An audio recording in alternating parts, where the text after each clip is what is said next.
It's you that is unchanging. It hasn't changed since you were born. It's that sense. It's the self that, when you say, when you were a child and you looked in the mirror and you looked at yourself and you said, oh, that's me, that's I. Okay. And then now, if you were to look in the mirror, you still have that sense of I. It's the I that's looking out into the world. The body might have changed, your ideas might have changed, but the sense of I, the self that's looking out at that image of yourself, that hasn't changed. That's your inner self.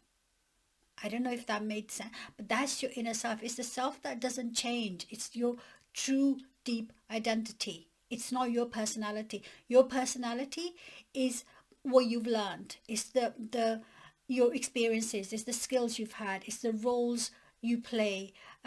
It grows and it changes and it adapts. But the inner self is sort of unchanging. It's a sense of me. It's how I it's the self that looks out and experiences and surveys everything. It makes sense of the world. um, but the personality self is the self that tends to take over. It's the self that personality is what we develop to fit in, to adapt to our family, to our culture, to our environment. um, so it's the self that we develop to adapt and to grow and to integrate, and it after a while it sort of tends to take over, and we start to live by the rules imposed on us by other people, by um external factors. Like we are told this is important, this is a good thing, that's a bad thing. For example, for myself, and I know for a lot of people, is that we tend to follow a particular path in a career path, because we are told it's the right thing to do. It's the more acceptable route to follow, even though your inner self might not have any kind of preference for it or might want something totally different. And depending on how much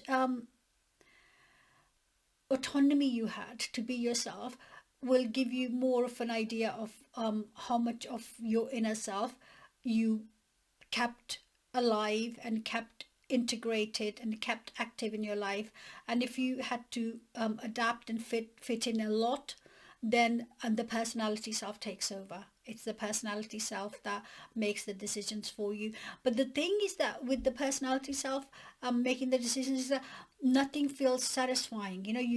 You're running towards, you're working hard, you're trying to achieve these things, and as soon as you get there, there's the next thing and the next thing, and it's never satisfying. Whereas when you are starting to live from the inner self, when you're starting to communicate with your inner self and start to um, allow it to live and express itself, life feels a lot more satisfying. It's more peaceful. It's like more, the moments have so much more to them. You're not rushing ahead. You don't have that tunnel vision of rushing ahead trying to get somewhere.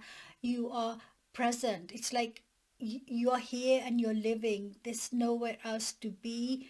But doesn't mean that you don't move forward and experience life and do interesting things and amazing things, but it happens in a more like a 360 kind of a way. You're in the center of this kind of um a circle, like you have that 360 awareness. Is that fuller sensory awareness of life, rather than just that kind of blinders on and tunnel vision. So it's and and there's so many people that work really hard to get somewhere, and then they get there and they find that that's not what's brought them the satisfaction that they thought it would.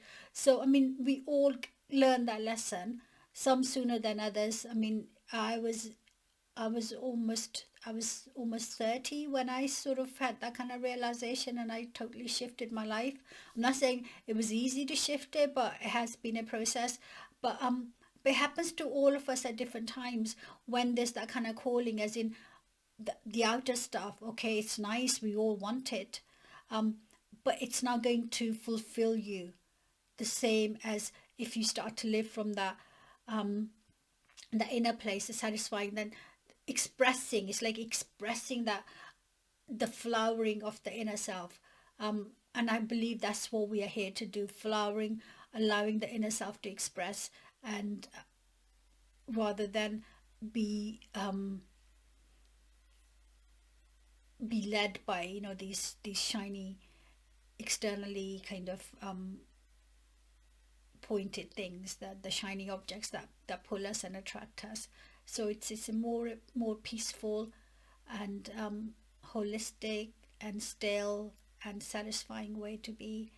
And so I just feel it's important to acquaint yourself with your inner self, because it stays with you all of your life, and possibly longer, who knows. We don't know that. Thank you so